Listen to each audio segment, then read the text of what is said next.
All right. Well, people can continue joining in as they're available, but we can go ahead and kick this off. Rudy, you ready? Um, Sure. so I'll just start things off. Hi, everyone. Welcome. So glad you could join us for this AMA Ask Me Anything. I am Susan Cooper, project manager of Creative Outhouse, and Rudy Fernandez is our founder and creative director. He's going to be walking us through a few creative ideas and just sort of general processes of how the creative process can work. And hopefully you guys will have questions, and Rudy will make up answers as we go. But we've also had a few questions that were submitted in advance. But Rudy's gonna walk you through a few things just to get the conversation started. Yeah, Susan and I have been working together for 17 years now. So that's a lot. I started as my career in journalism, and then became a copywriter.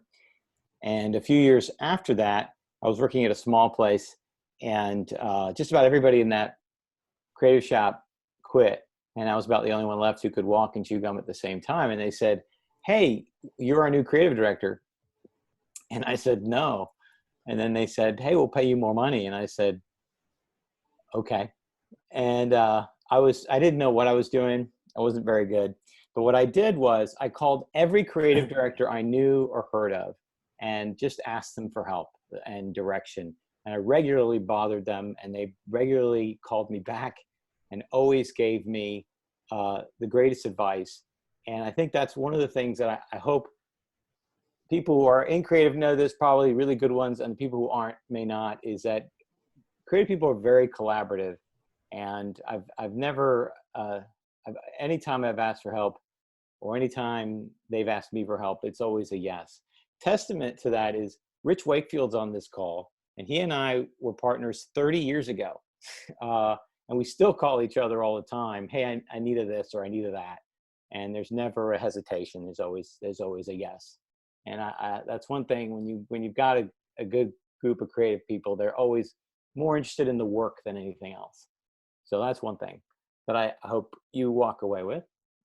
As Susan said, we do a lot of integrated campaigns, primarily for different brands. A lot of them in behavior change, some in healthcare, and a lot of what we do. And I think most of you, I can look at all the names, are familiar with our work. But if you're not, creativeouthouse.com. And a lot of the work starts from, as you all know, through some sort of research, some sort of input, some sort of insights you gather, which is also a creative process. And then it comes down to a brief. And if ever anyone needs a creative brief, we have a template on our website that you can download for free. And it'll help you in several ways. Each part of it is not just like the category. It tells you what ought to be there and what people are looking for.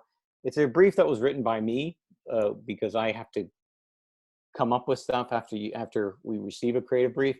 So it's based on what creative people are looking for in order to get work started. And some of the early questions have something to do with the creative brief. We can go through those later. I'm not going to go through all this with you, although if you need me to, you can download the brief for free, and I'll talk to you for free, and we can fill one out, without a problem, if you want to get a team started on something.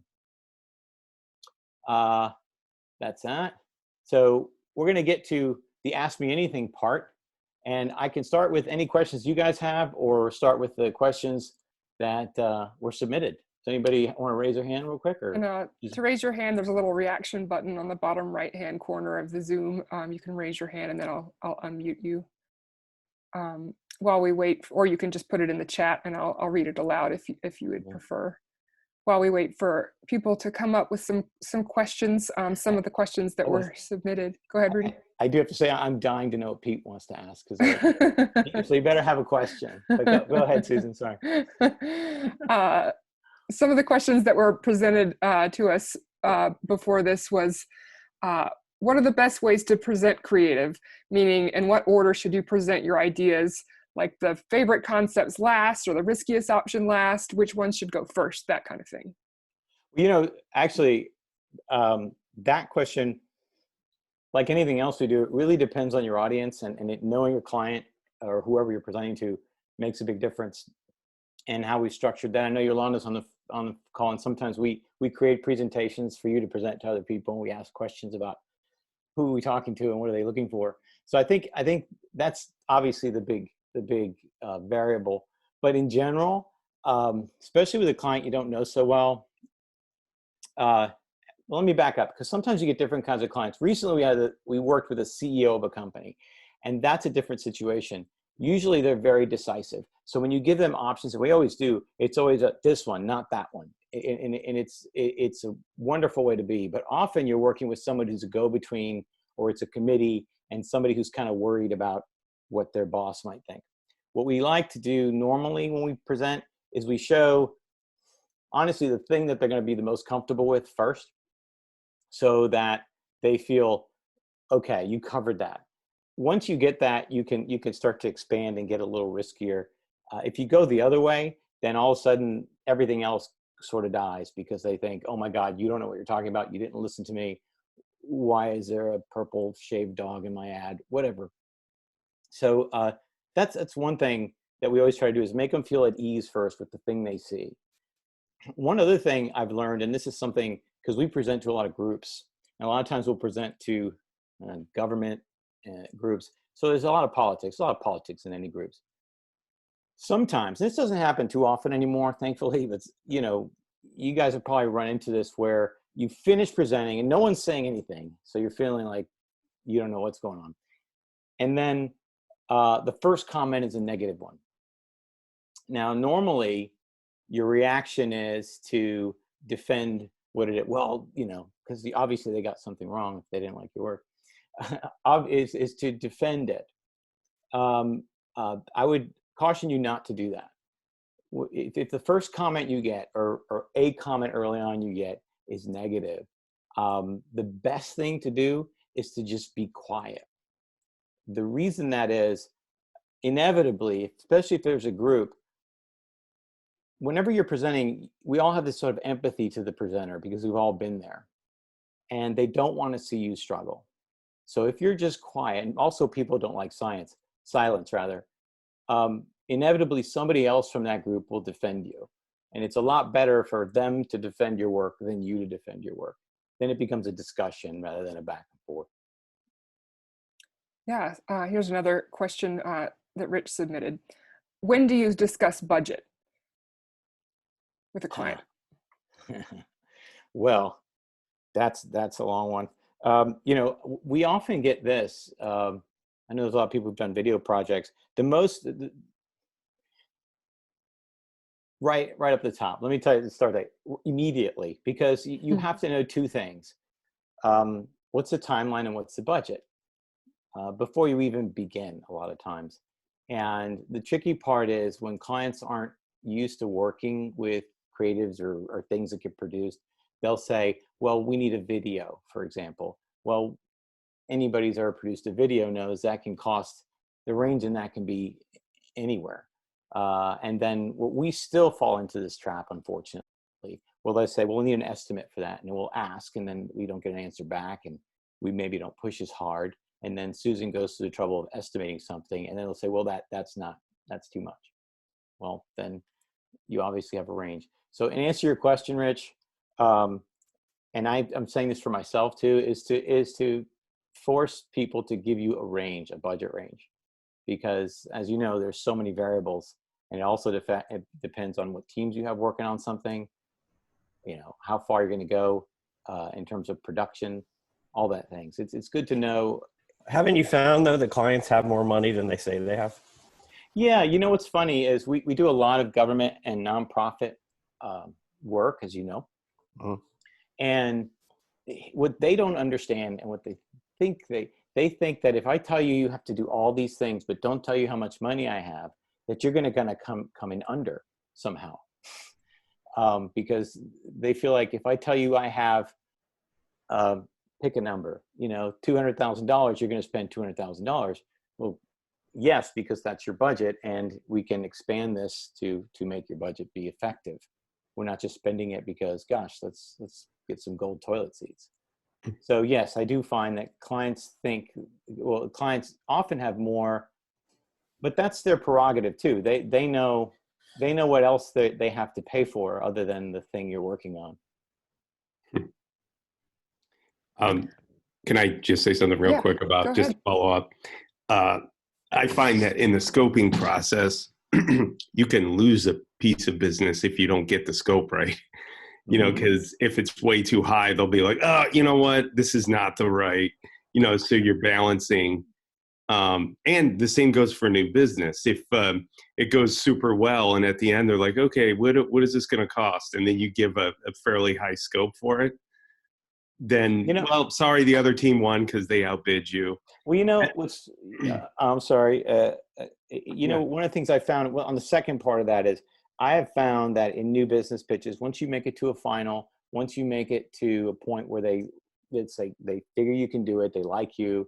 We have been in situations where our budget was off, but they wanted to work with us, and then they worked with us on the budget. Yeah.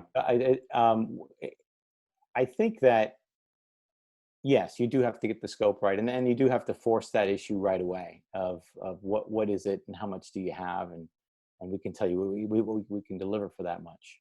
Yeah. But, and I've also seen where you've done it with a client that you have, and you have multiple jobs coming through, and they're like, normally we have someone else do this, but what would you charge to have this done, and what's your proposal? So we give a proposal and it's too high. And when it's too high, they're like, you know what, it's not quite right. And then, my point is, you should be able to come back and have a discussion about it and say, well, what is your budget? Then tell us where we need to be, which is such an important part of that conversation. It's just a lot of times they don't want to, well, you tell us.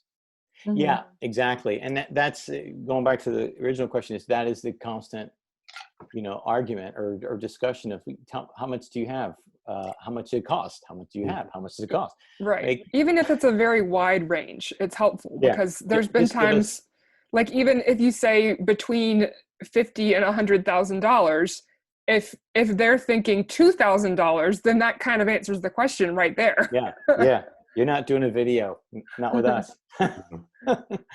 So yeah, we have had that where we finally get someone to give us an answer, and it's like, well, then you're not doing that. You're going to have to do something else. Good question. We've got several more questions coming in. Okay. Next one is from Pete. How has the client's appetite for creative changed during COVID? I have to tell you, it's gotten, I think people are willing to take more chances. I mean, that's what I've seen. In fact, my opinion was before COVID, it was, and we talked about this at one point too, is there's a heavy focus on the data, sometimes the data, not the insights. And at least from our end, it's like, well, I would rather continue to create messages rather than creative. Does that make sense? Yeah. That are, let's just put these bullet points and see which bullet points resonate better, and not spend a lot of time or energy or money on the creative aspect to it. And they don't create anything that connects to people. And as a result, you get this bland, invisible creative. It's not horrible. It's just nothing. But with this situation where there isn't data, because we've never faced this before, I think people are willing to say, let's try something different. It's time to do something different. And we found that recently. We did a campaign for Midtown Alliance here in April, where it was, on the street, they were trying to get the community spirits up. And we created a campaign where people would share their inspiring songs. Actually, I have it on this deck somewhere. Not the best PowerPointer, so. Yeah. Here it is. So we created this campaign. We did it in like a week, and put these signs up all over the place, and there was sidewalk decals, and then people started submitting their favorite songs, and it grew. And then I released this video about wearing masks, it was just a fun video that I did at home, which was about wearing masks is like wearing pants. And the idea was, I don't wear pants for me, I wear them for you. And when they saw that, they were like, we want to, they want to create a campaign to talk to their businesses and their community. And it's a very serious time. And they thought, we saw it, we realized we can do this with humor. We never thought we'd use humor. So let's use humor to try to ease tensions and get people to engage in the behaviors we want. So our experience has been, people are like, you know what, let's try that, because we don't know what's going on. How about yours? Has your experience been the same? Yeah. The funny thing is, and there's been a lot of news about this, or a lot of coverage, that, the go-to message during this time is, during these times, we're going to tell you what to think about. Cue the piano music. Mm-hmm. Can I play? Yeah. We just made something today. Does anybody mind if I play that for you guys? Yeah. No, we just made that very commercial. Let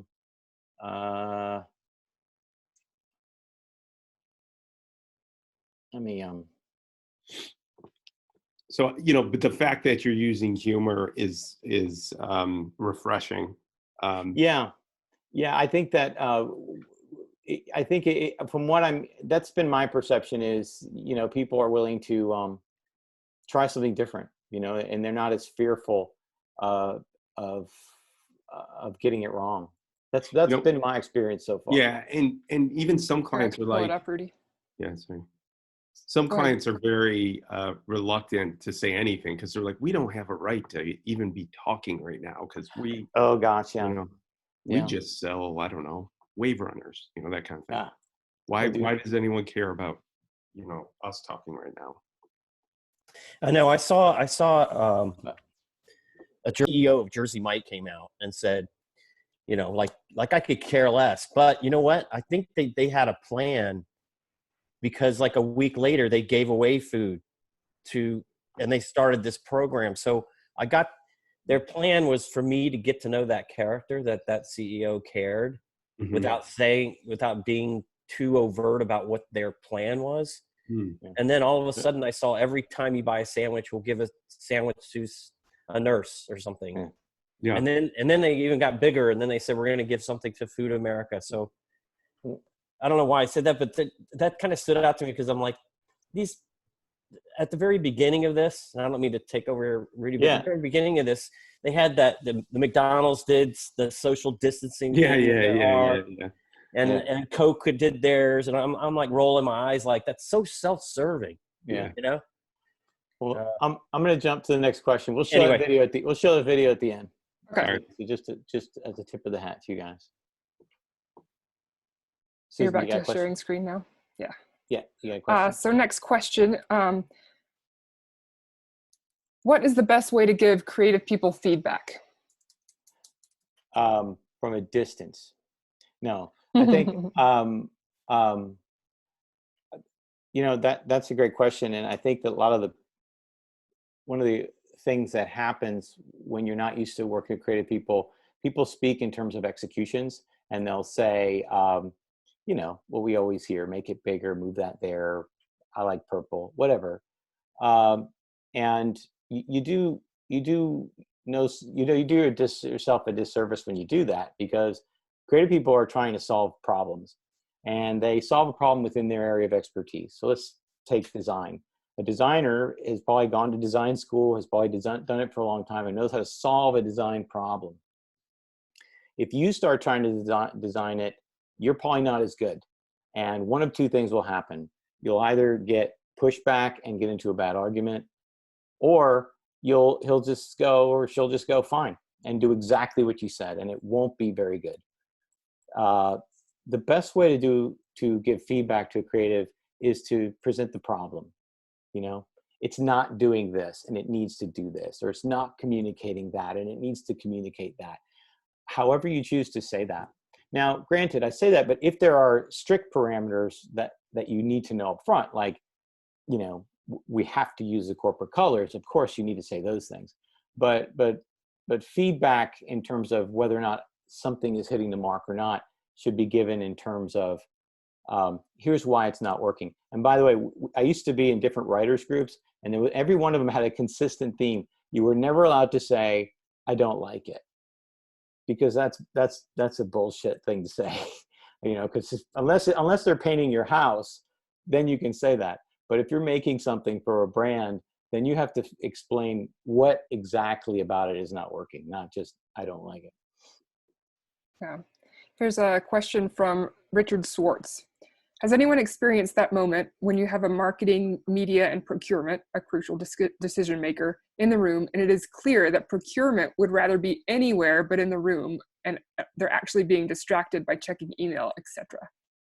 Yeah, every government, Melissa's nodding her head, every government pitch we've ever been in, and it's odd, and I don't know how to change that. I know, Richard, you deal with a lot of procurement people probably, but we do stuff for MARTA, and their procurement people are about buying doors and seats and fixing engine things, and they buy those things. And then we come in and they go, well, how many of these are you going to make? And, or do you have insurance so no one gets hurt when you're manufacturing your ads? So I guess, yes, they are distracting. When we just rebid a client that we've had for a long time, and it was a government account, and the procurement person, here's a good story and a bad story. The procurement person was the lead. We weren't allowed to communicate with anyone else. And that person was very good because she understood that she didn't understand the process. And so she would ask me questions and then direct everybody in that way. And if I could recommend, and someone gave me this idea a while back, it would be a really neat new business strategy to do presentations just for procurement people in terms of marketing. It'd be really neat to just go out there and reach out and say, here's what we do and how it works. Where it didn't go so well is we won another piece of business a while back where because the procurement officer didn't understand what we were doing, we won it in September and we didn't start working until February. And by then all the top people were angry that we hadn't started yet. So that's not a good way to start a relationship. I think that it's a matter of trying to explain your what you do for a living without trying to sound condescending. In your experience, what's the biggest misconception among your non-creative colleagues about working with creative teams? That's a question from Jenna Farmer. Biggest misconception. It's funny, and maybe I'll ask somebody this. Back when I first started in this business, there were a lot of the creative people were what you'd see the stereotypical creative people. They're egotistical, hard to work with. Rich and I had a creative director who was just a complete asshole. And so that, and people, they were like the kings, and the really good people I found, the people who would win awards, the people who would be recognized, they never behaved that way. They were always very collaborative. But yet you had this group who gave sort of creative people the reputation. What was the question again? The biggest misconception among non-creative colleagues. I think thinking that either those people, or here's another one I can't stand. You have the people who have lots of toys in their office, who you think are creative.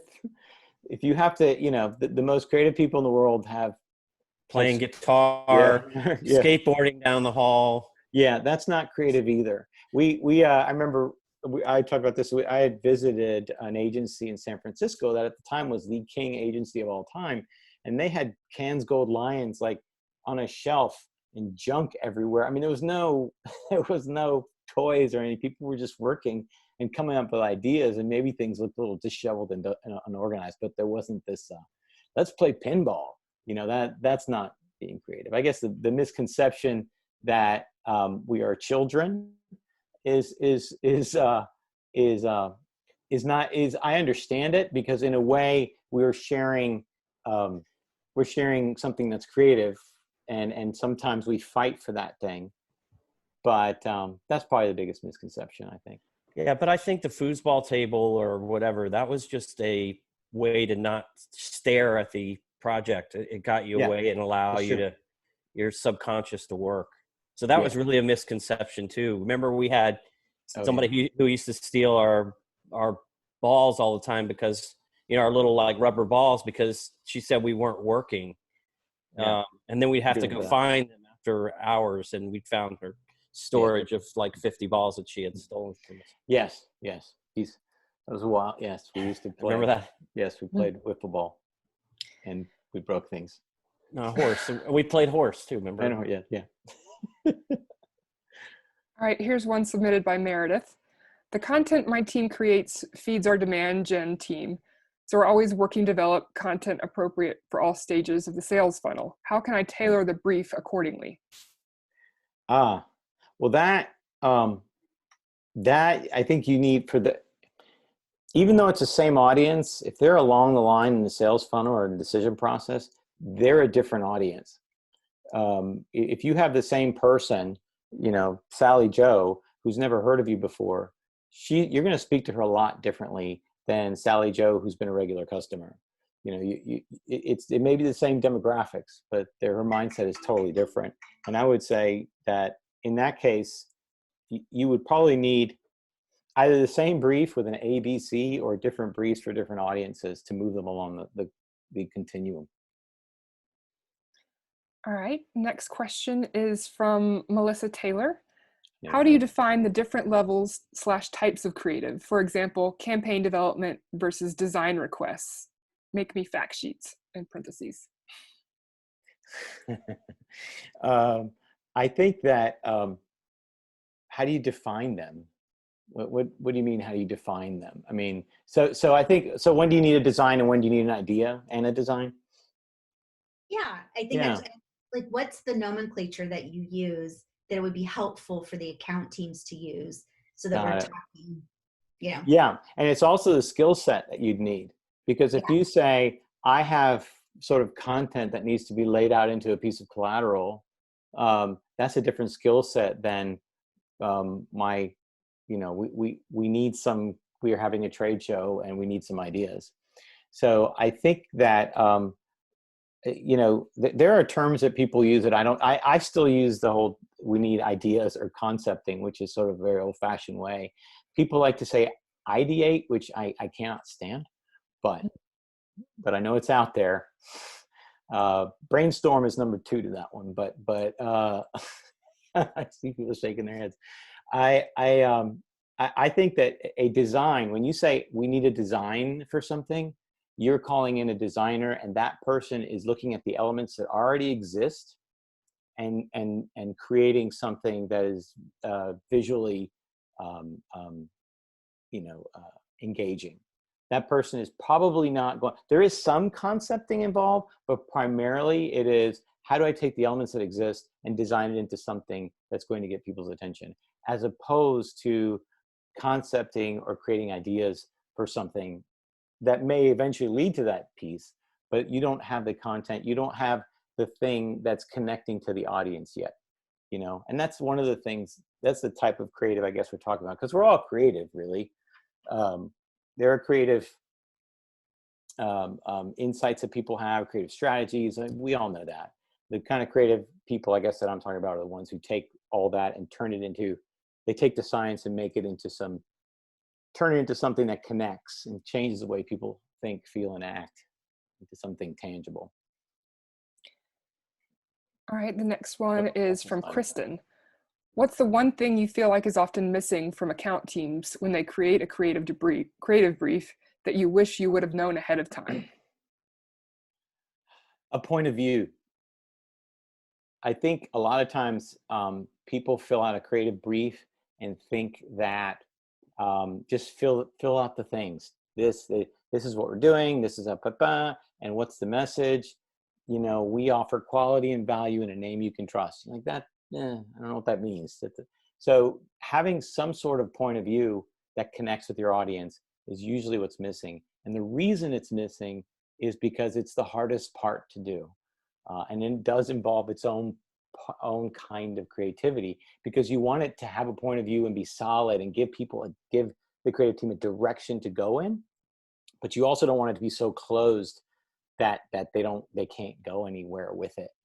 So it's a really tight, it's a balancing act. Like a lot of times we got one the other day that someone else wrote that the message was the company's tagline. Like that's not a mess, that's a tagline. I can tell you what I think. One of the things I do sometimes when I get stuck, I have this here in case I need to pull it up.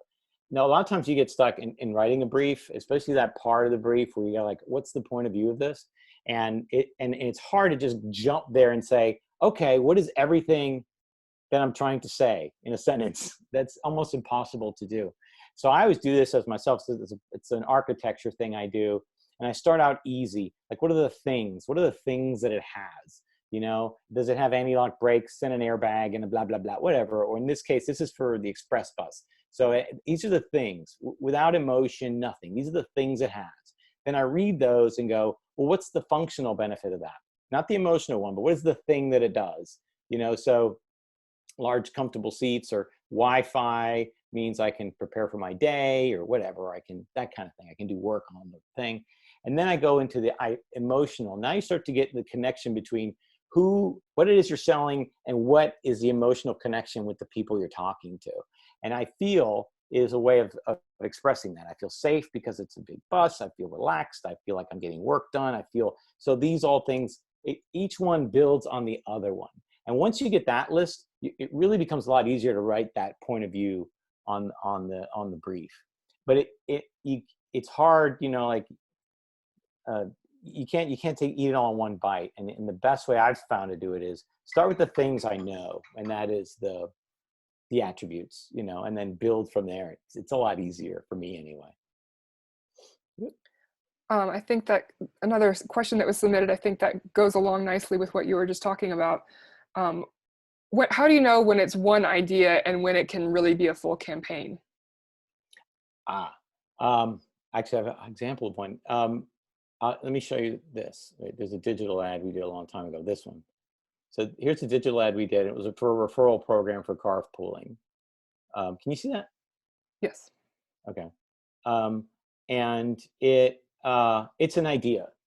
And the reason I say it's an idea and not a campaign, because the thing that makes it work is this, you know, is the visual. And it's funny and people notice it, but it's not built on a thought. It's built on this little execution. It's referral and where you go with that. I mean, what's the next one look like? You know, what do they have on their heads at that point, or what are they wearing? It's all about money. So that's an idea. And this one was more of a campaign. So this one is a campaign that started as an idea. It started with this idea of, gosh, if I were in traffic, I could cuss more. And then we needed a campaign. And it wasn't built. We realized that that's where you take a step back and you say, well, why does that work? And you realize, well, it's because traffic sucks. And there are a lot of things that would suck about it. But what would a crazy person love about traffic? And that's the thing about being creative. It always, you live in the question. And it always is, what if, or what would happen if, or wonder what, you know. That's the beauty of what we do, is it's always a question. And then that becomes other things. You know, we did this, you know, here's a video. I don't know if any of you have seen it, but this is one, you know, we did a digital campaign about what do you love about traffic? See if you could, I don't know if you'll be able to hear it, but we'll give it a shot. This guy likes to exercise if you can't hear it. What do you love about traffic? I exercise. I squeeze my butt cheeks together. I'm at 40,000 reps. Feel how rock solid my butt is. Go ahead, feel it. That's okay. Find your route at atltransit.org. So that started with an idea that expanded into a campaign. The other Midtown Alliance one started as a campaign, you know. But sometimes if an idea really works and you dig into the thought, then you can pull a campaign out of it. All right. Here's one from Johnny that was sort of, I think, a reference to an earlier question talking about the pandemic and marketing around the pandemic. Is it time to move on from the heartstrings and emotional campaigns? Oh, it was a long time ago. I think they're, you know, especially young people, they're bombarded with messages from the time they're in the womb, you know. They spot bullshit a mile away. I mean, and we all do. We're constantly, so when a company says it has the heartstrings and we care about you and all that stuff, you know, maybe some people believe it, but you know, a lot of people are like, you have to, and this goes back to, I wrote a piece about purpose branding a month or two ago, that it's good to have a purpose and to be focused on improving your customers' lives. That's great. Hopefully that's why you're in business, but it has to match your brand. It can't be, you know, it can't be something that you're not. And that's been the challenge, because COVID-19 is a health crisis. And unless you're in health, it's really hard to tie in a car with health or a pizza with health. You know, it's almost shoehorned a lot of times. All right. Next up from Kristen again. In your process or opinion, what comes first, copywriting or design? I don't think there's a hard rule on that. Because I'm a copywriter, a lot of times no, it's not true. A lot of times I start with a thought. I usually start, I don't know, it's really hard. Sometimes I'll start with the visual. Sometimes I'll start with a headline. But the design, when I think of design, I think of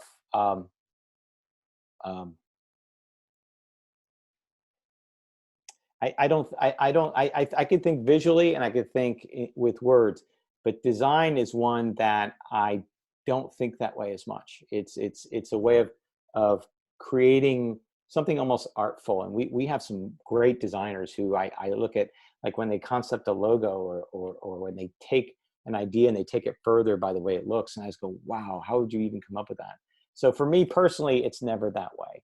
One of our designers, a lot of times it's fun to work with him because he comes at it a totally different direction, and he'll come up with something and it's not something I would have thought of. And they're like, good, let's go there. Let's start there and see where it goes. And I think because we bring in different people and combine different teams, sometimes that's why our work looks different a lot of times.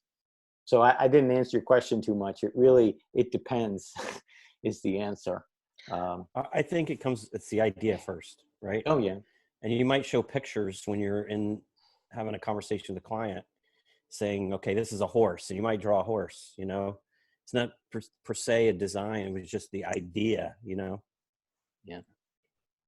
Agreed. Yes. But sometimes that idea can come from a really neat design idea, and sometimes it can come from a neat visual, and sometimes it can come from a neat line. Well, what do you think? I'm just going to play on this. What do you think about context too? So that question was all about design. What if there's no design? What if there's a radio ad? I'm just saying, I mean, there's got to be context. Sure. So what's the context?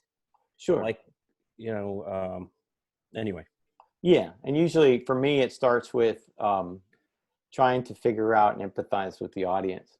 I think what I'm leading to is a bigger question is, does media come first? Does the media buy come first? Or does the idea come first? You know, and then you have this context, you know? Yeah, that's true. So in the brief, one of the second thing after the background is, what is the assignment? Because you do have to concept around something. It can't be just come up with stuff. It has to be, what is it? Is it a digital campaign? Is it an integrated campaign? What are the elements of that integrated campaign? So yeah, you do have to figure out in context, because if it were a radio campaign, we wouldn't have a designer work on it. Yeah. So to play off that question, another question that was submitted, speaking of briefs, does the brief change by asset type? Are there points I should include when developing a video or visual asset, for example, as opposed to a positioning paper? No, it shouldn't change. It changes in one area in those two cases. You said a positioning paper and a what? A video? A video asset. I think that you still have to connect with an audience. You still have an assignment. You still have to connect with an audience. You still have to have a point of view and say something overall. But in a video, obviously you have fewer things that you can say as opposed to a positioning paper, which is much longer. So that section that's the support section will be much longer. And if you download the brief, you'll see it does mention, when you do mention those bullet points, they should be in order of importance, because there are times you can't say all of them. So you should have them prioritized. But in a positioning paper where you have, I guess, unlimited number of pages, you would have a longer support section, but the brief should be the same otherwise. I was gonna show you something real quick. Yeah. This was something back to an earlier question that I was trying to figure out, the 5 qualities, because someone asked this question, funnily enough. I didn't, and I put that together. Videos, by the way, if you're going to play video, it doesn't play too well on Zoom. I don't think it skips. Well, it's on our LinkedIn page if you want to check the thing. But this is like 5 things to know about creative people. And I mentioned some of these. Talk about the problem, not the solution.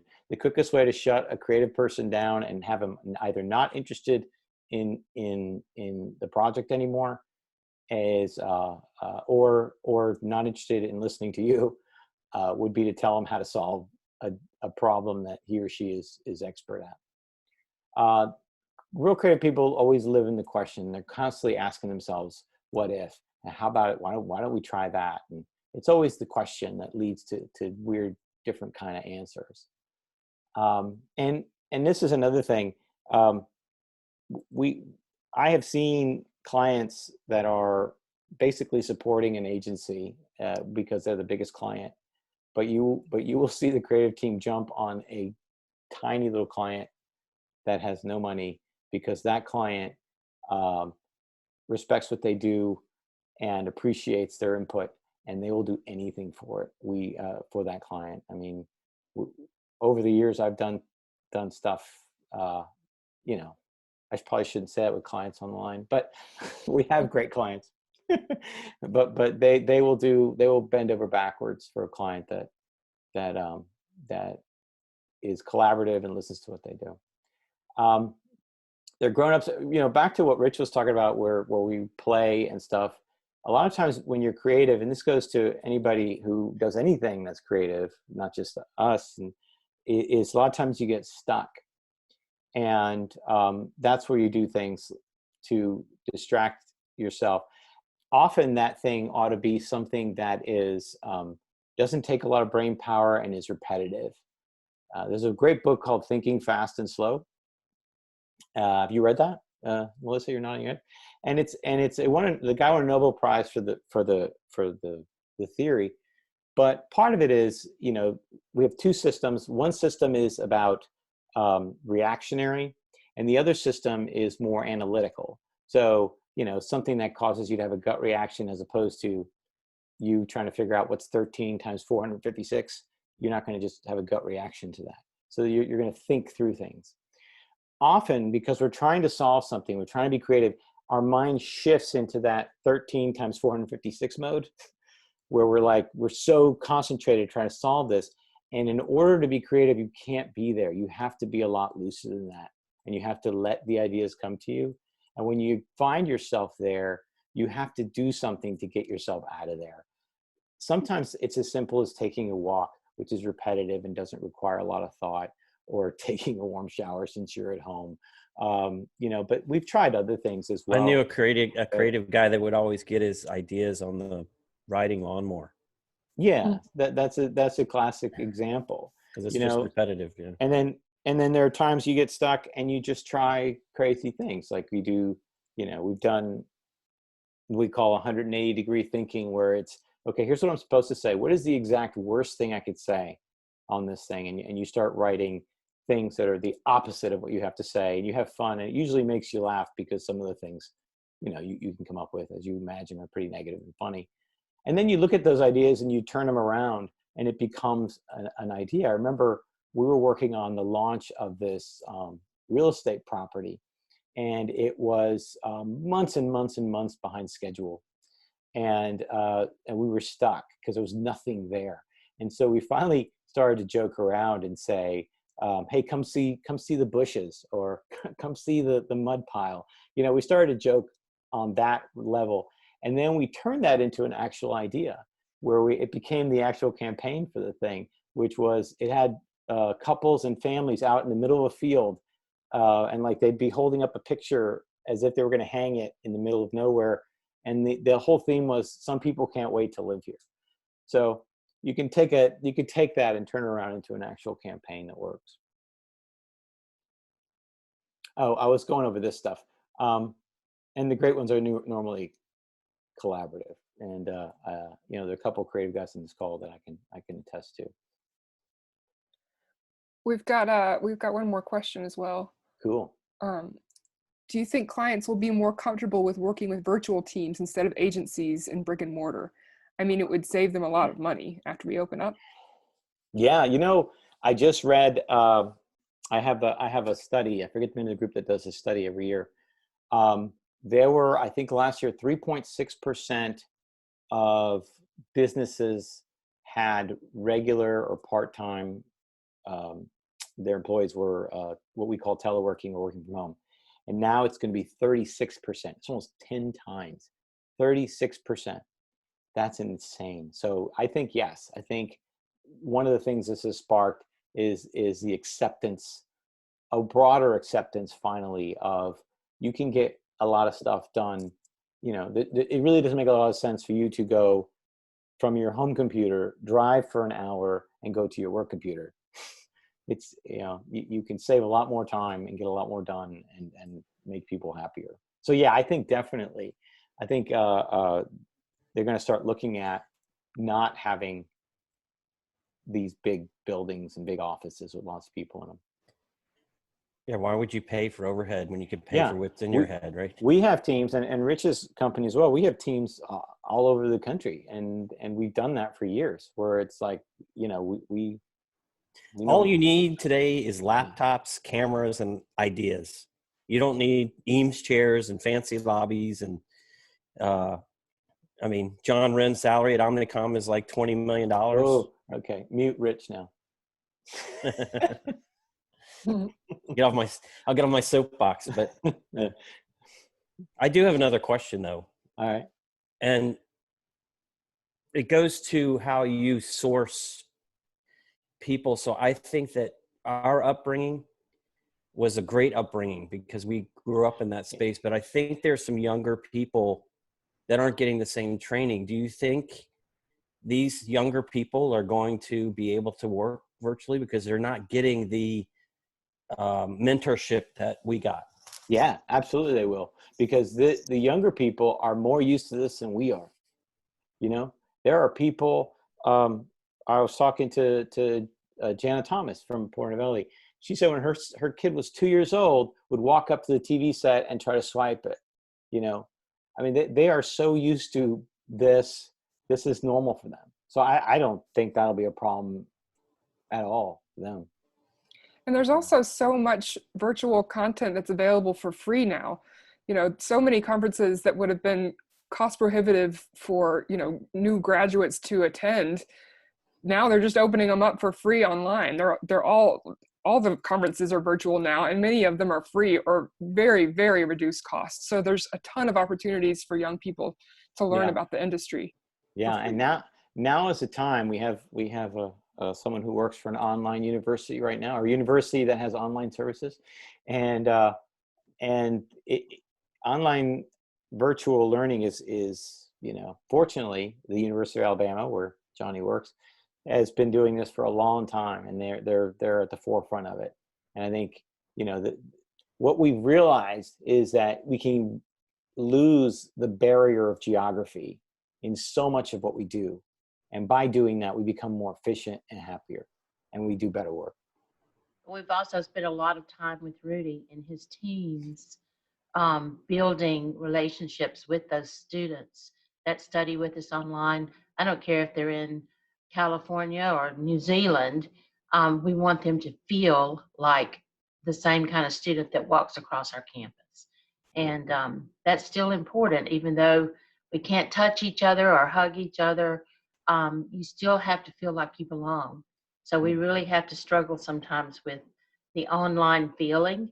And I think in the future, these people who will be telecommuting, we're still going to have to do something to still feel community as we all work together, because Yeah. you still have to care about what you're putting in that brief sometimes, Absolutely. buy in. Yeah. I didn't mention that. Yes. You should care about what you're doing. Doesn't hurt. It doesn't hurt at all.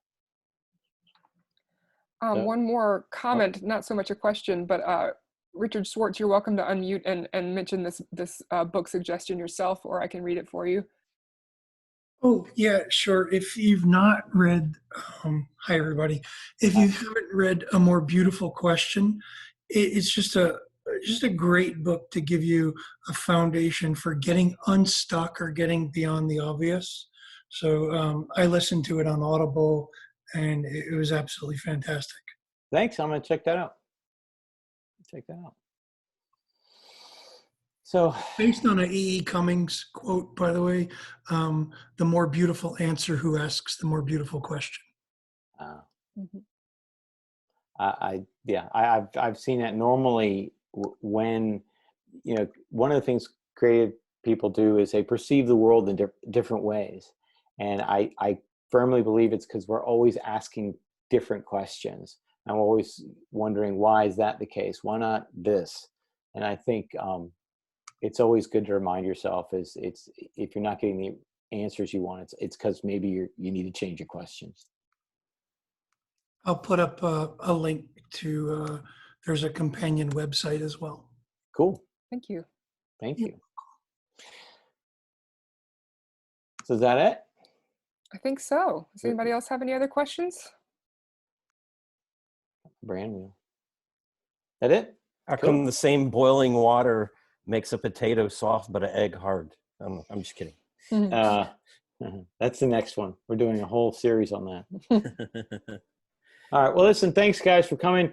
Hey, Rudy, where can we see that video you guys just posted? Can you? Yeah, I posted it it should be on my LinkedIn page. Okay. I'll post a link Facebook. on our YouTube channel as well. I'll post a link here in the chat while Rudy wraps up. Yeah. We just did wrapping up the crappy COVID ad. And we just did it pretty quick. And my daughter Giselle is the voiceover on it, if you're wondering why it's so good. Nice. Rudy, I am a little disappointed that you didn't answer my private question to you. Well, I didn't see the private question. I can't see the chat. Okay. What is it? Well, it's boxers or briefs? I mean, you said ask you anything. That's right. The pants question. I'm not running for president. All right, you can take the fifth. Well, thanks. How do I close this? Setting us up. We do setting us up, Rudy. We do these things. We do that thing. Really, that's all that, but really in one sentence. And that's who we are. And you guys all pretty much all know who we are. But I meant what I said. One of the things that I love about this is the collaborative nature of it. And whenever anyone is stuck or has a problem and you think I can help, please give me a call or email me or reach out. I do that all the time, probably to a lot of people on this call. I do it to Rich. I do it to Melissa. I do it all the time. I say, hey, I don't know what this is. What does that mean? Or help me with this. And everybody says yes. It's amazing. Maybe I just know cool people. It's just because you're such a great guy, Rudy. Yeah. Well, thanks everyone for coming. I hope this was helpful. Great. And have a wonderful weekend. Yes, You too. thanks to all of you for joining us. Bye, Susan. Thank you.